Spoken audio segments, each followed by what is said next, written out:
So what we have here is the first K7000. This is the 19-inch, and it appears to already have some work done to it. There's a new flyback on it. Some of the capacitors have been replaced. For instance, you can see here that this one has been changed, and this one has been changed. It's hard to see because of the light, sorry. But then a number of them have not been changed. This one has not been changed. The glue is still attached to the side of it. This one has not been changed. Neither has the one back here by the flyback. So some work has been done, and it looks like some repairs have been done as well. This trace here got all burned up. This pad got burned up. They put a jumper on it. And the bottom has been cleaned. You can see someone used what looks like simple green because it always leaves a residue. I can always tell when someone cleans these using simple green and other cleaners as opposed to alcohol, because you can see the residue that it leaves. Also, if you look closely at this resistor, you can see that it's actually touching this pad.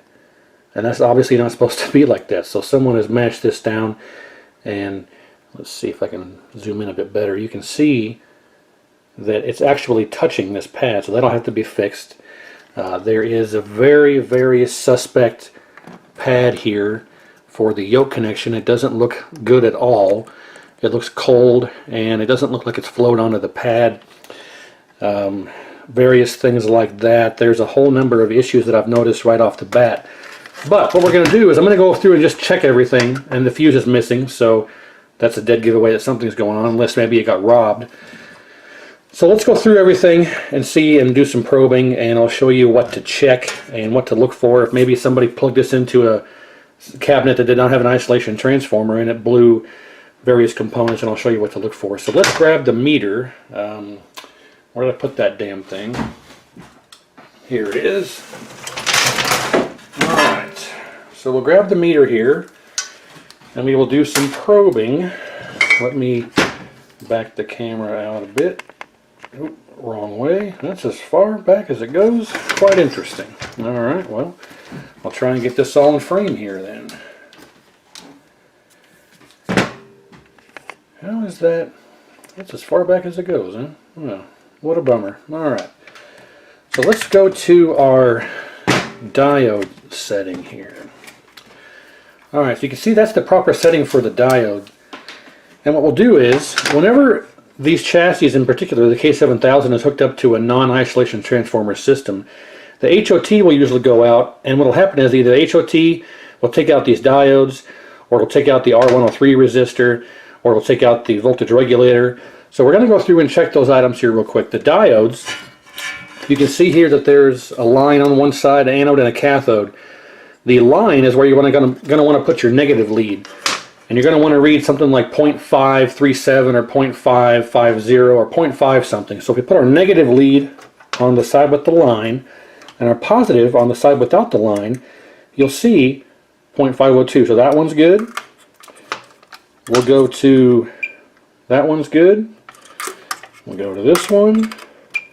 That one is, it's still good, close enough, 0.5. Then D22. That's good. And then we'll go to D24. Good as well. And D23. Alright, so all of our power diodes in the power circuit are good. We're going to want to check R103 now. To do that, we want to go to the ohms setting. And we want to get about 1.5K.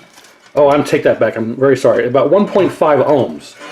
I was thinking of a different resistor. You can see actually on the side here, it says 1.5 ohms.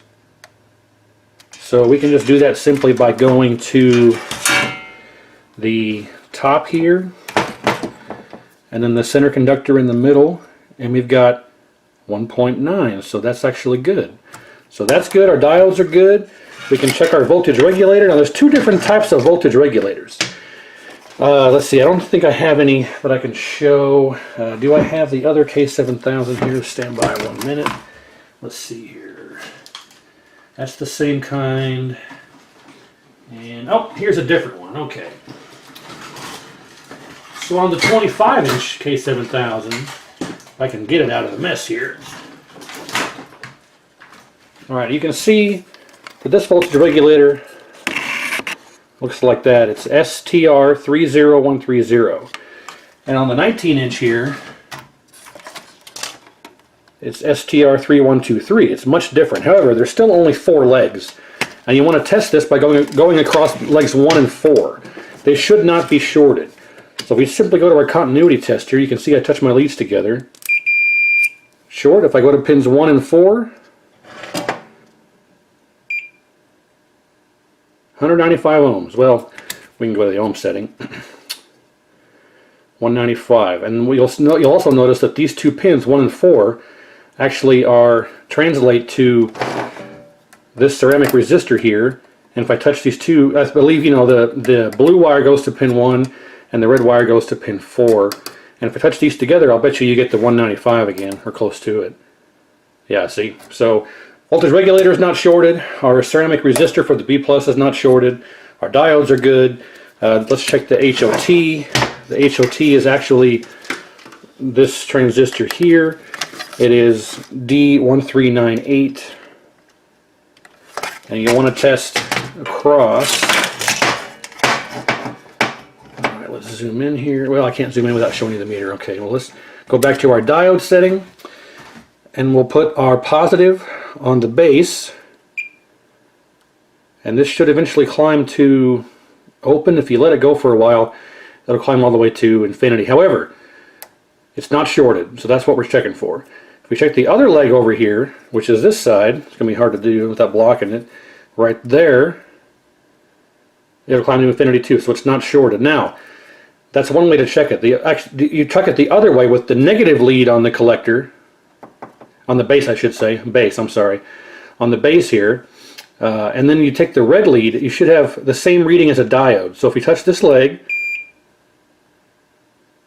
0.486, so that's good. We touch the other leg, 0.486.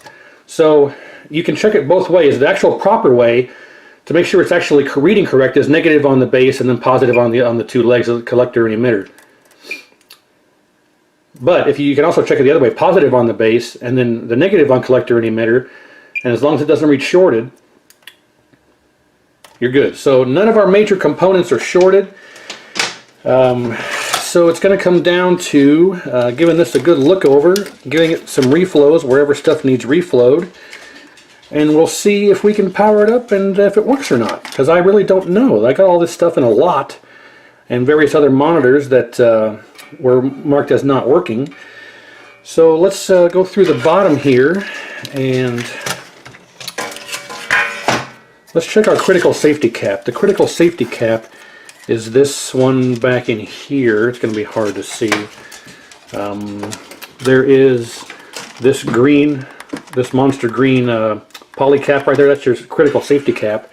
But that's not shorted, because if that was shorted, you see that on your voltage regulator, and you see that on other places. So, but we can double check it just to be sure. It's these 4. It is. Where'd my other lead go? Down here. It is. All right, there's 4 pads here. 1, 2, 3, 4. So you're always gonna have it ring shorted here across the 2 legs, because this is the same half of the cap. These 2 legs and these 2 legs. But if we go from, let's say, this leg to over here, no short. If we go from this leg to over here, no short.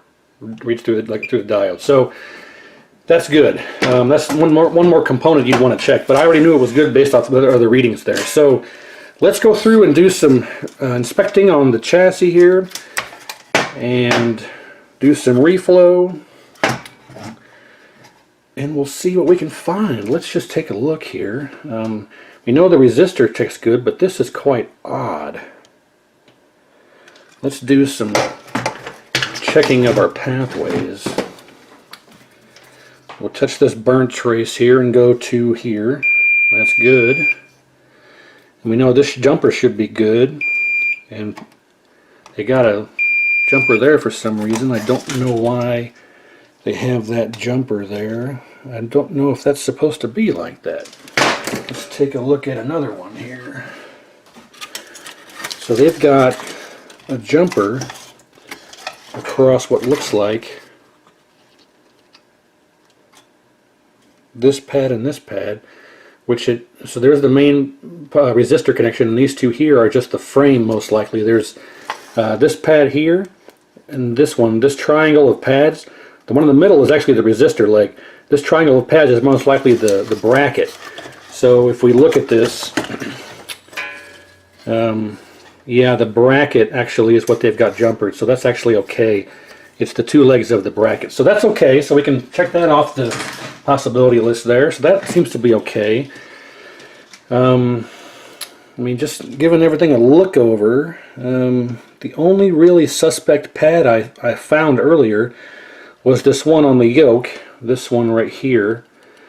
So we'll reflow that, and I'll just sit here and go through and reflow whatever else I see. If I see anything that looks terrible or bad, I'll show it on camera here up close. But first off, let's fix this. You can see that it's actually touching right here. That should not be, obviously, so I don't even know what this resistor is for. So let's lift that off of there. Okay, so no more touching, so we can count that off the list of possible issues. And I'll go through here and start reflowing some stuff, and then we'll power it up, see what we get. I got to throw a fuse in there, but in the meantime, let's do some reflowing.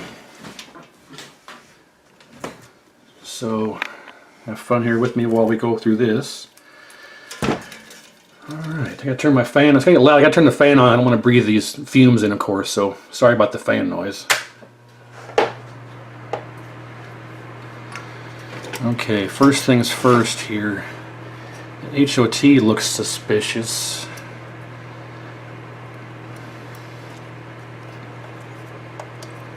I don't know what's up with that. I am going to carve out. What I like to do in this situation is I'll actually carve out some of the trace and expose the copper. Let me zoom in here, you can see. I like to expose the copper a bit because this looks terrible. I don't even know if you can really even see it. There's no auto zoom. Yeah, I mean, see that doesn't look like there's any. Look at how. Look at this one. Look at this one compared to this one. Look how shitty that is. So I don't even know if that's making contact. It probably is, but I don't like the way it looks at all. So we're going to scrape some of this away here. Get it back on camera. We're going to scrape some of this away, and then we're going to flow onto that open area there. If it'll let me. There we go. Okay, just like that. So I like that much better. So I'll live with that. This one here's been lifted too.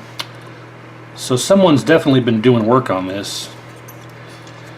Obviously, ideally, you'd want to have a full cap kit installed, but just for testing purposes, there's plenty of hundreds of videos out there on doing cap kits. I just want to do a series here on repairing and things like that. Maybe some solder techniques and stuff, but I always heat the pad and introduce the solder to it afterward. Let's see. Alright, so let me zoom back out a bit, and then we'll move on to, wrong way. And this pad, none of these pads for the yoke look good. None of them do. So I always heat the pad, get the solder flowing, then I introduce new solder to it. Okay, so there's a diode across here. This pin right here and this pin right here, these two pins are actually a diode, D18 I believe it is, if memory serves. And someone's got, you know what, let me check that. I never checked that. D18 is this pin here to this one. So that's good for that way. Now let's go this way. And oh, you can't see, sorry. Okay. So if you see here, there you go, 0.4. It's raising because it got hot when I heated up the pad, but so that diode's good. That's another critical component, that D18 across here. As soon as you hook up the yoke and that diode is bad, kaboom, you'll have problems. So that element is good. That's one more thing to check, is that D18. And I don't know if you'll be able to see it because of my lighting situation, but I apologize about that. But it's right here, right there. That little diode right there in front of the yoke connection. Little guy right there. So that is right there, that guy right there. So let's go back through here and check some other stuff out. I gave everything a good look over, and I do want to mention that when you do these chassis, some of the problem areas are your CGA, these header pins here for your video connection. You kind of want to reflow those. These all look really good, so I'm not going to bother, but give these a good look over, because sometimes if you have missing colors, red, green, blue, you'll have some of these with bad solder joints or cracked solder joints. There was a resistor pad here that has missing solder. Let me zoom in on that. There's a resistor pad here. You can see it's almost wide open, so I got to throw some on there. Alright. And some other places you want to hit are the main resistors that get hot. You'll want to hit up, you'll want to hit the solder pads for this resistor, this resistor, this resistor, of course this one here, and I believe you'd want to do C38 here, the width cap C38, and we'll hit those here too, because those get hot and tend to end up with bad solder joints. And so that's going to be this one here, this one. They all actually look pretty good as it is. I don't think this chassis has had much usage in its life, but we're still going to go through here and reflow some of this stuff. I do not know if this works. Like I say, I got these in a lot, and I didn't test them. I just threw them on a shelf at the arcade with the intent of coming back to them later, and now here it is later, and so I don't know if any of them work. They're basically untested, and as we all know, untested means not working, so take that with a grain of salt. So we'll do this pad here. But someone's been poking around. Like I say, all this residue looking stuff is all simple green. You really only want to clean these with alcohol. And I worry that someone has done some type of repair, because they changed a couple of caps but not all of them. So that screams operator. When the operators have these out on a machine on location, they change whatever component is bad but don't do any other preemptive maintenance or preventive maintenance on this stuff. So let's see, those two. Alright, this one and this one. Everything else looks okay. I don't see any other suspect pads. Whoever changed out the flyback did a good job cleaning afterwards, so it's odd the rest of this would be hazy and messed up, and this is good. So that all being done, I mean, it's possible that this jumper here could be, there's a trace or a pad right underneath here. It's possible this could be punching into it, so we'll raise that a bit. We'll actually inspect it. No, that's good. Nothing got poked into that, so it all looks okay. We're going to have to just hook it up and see what happens. You can all join in the discovery with me here. So we've gone through and verified all of our critical components are good. There's no way to check the flyback, so we'll have to just assume that it works. We've gone through and verified all of our components are good. Our diodes in the power section, our R103 resistor, our B+ resistor, our critical safety cap, the HOT, the voltage regulator. Nothing is loose. The solder joints are good. There's no missing potentiometers here for the screen adjustments. I will say the 19-inch K7000s don't have a remote board. They're all like this, which is no problem, because usually the cabinets are smaller and you can reach around and do this while you're looking at the screen. But this is definitely a new flyback, so I think maybe this thing crapped out and someone tried to do some strategic cap replacement and some strategic work here and just changing the flyback, just throwing a flyback. It probably wasn't even bad. They probably just didn't know what they were doing. HOT appears to be new or replaced at one point because of the bad traces. So it's time, I guess, nothing to it but to do it. Let's inspect the neck board. It looks like somebody has soldered the G2 wire to the pad on the back instead of getting it on the post like they're supposed to. They soldered it to the back, which is fine, but now you can't disconnect it. Otherwise it looks intact. The DAG wires seem okay. All the solder joint here, it's all there's no frayed wires or anything. So let me get a fuse and we'll reposition the camera. I'll hook it up to my test tube here and let's fire it up and we'll see what happens. Alright, 3 amp slow blow. I believe that's what it's supposed to be. No, 1.5 amp, which I don't have any 1.5. So we're going to live dangerously and go to 2. Never, ever, ever do what I'm going to do. But I'll go to 2 amp and should be fine. Disclaimer, never, ever do that. Never go higher. But 1.5 to 2, you're probably going to be okay. Okay, so I always like to kind of squeeze these together a bit. You can see here 1.5 slow blow, but 2 is okay. So we put that in there and get everything hooked up. Alright, we'll grab our yoke, hook our yoke up.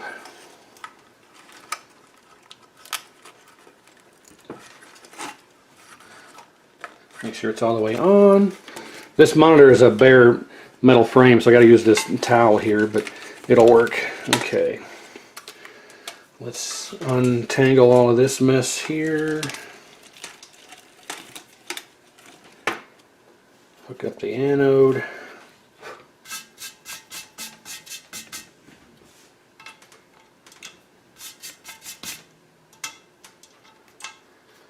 If it lets me, there we go.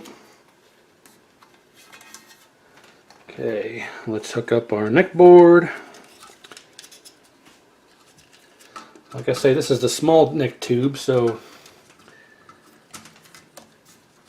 hook that up. Get our dag wire going. Of course, there's no, it's not stripped because somebody cut it.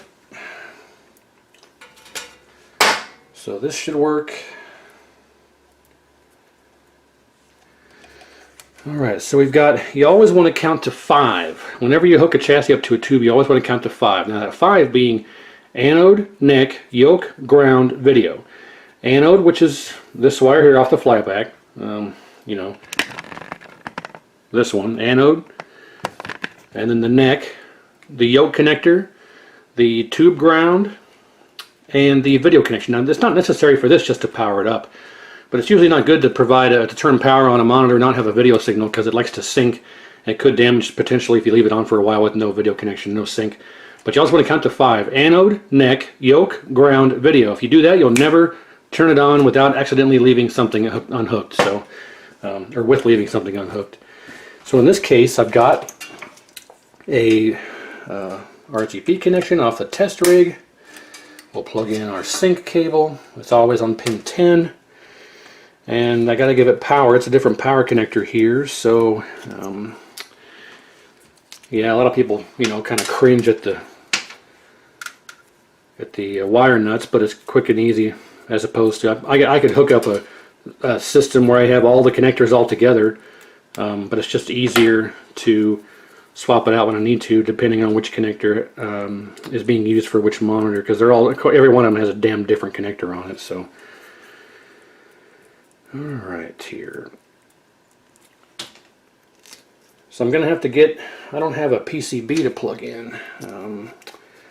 I have to grab one. But first, let's just see if it even powers up. There's no reason to do that if it doesn't power up. So we've got our, let me back up here. Oh, really? Okay. We've got our anode hooked up. We've got our neck. We've got our yoke hooked up. We have our video ground hooked up coming off the tube, otherwise known as the dag wire.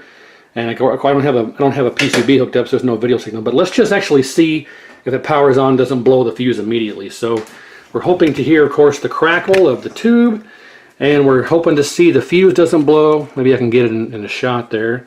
Yeah, you can see it. So let's turn it on. Make sure nothing's touching anywhere. It all looks okay. Dag wire's doesn't have a cap on it, but it's not touching anything. So, fingers crossed, let's see what happens. Hopefully nothing explodes. Here we go. 1, 2, 3. Well, hot damn! Powered right up. I can hear it running. The nice familiar hum of the high voltage. We heard it energized. Well, I did. Maybe you did. I don't know. We'll find out when I play it back and do the editing.